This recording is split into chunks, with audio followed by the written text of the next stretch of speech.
মক্কা ছেড়ে দয়াল নবীজি মদিনাতে যান।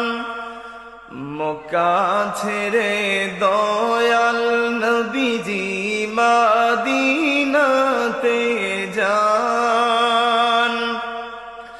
মায়ের দেশের জন্যে নবীজি, মায়ের দেশের জন্যে নবীজি ফিরে ফিরে যান। নবীজি আল্লাহ আল্লাহ আল্লাহ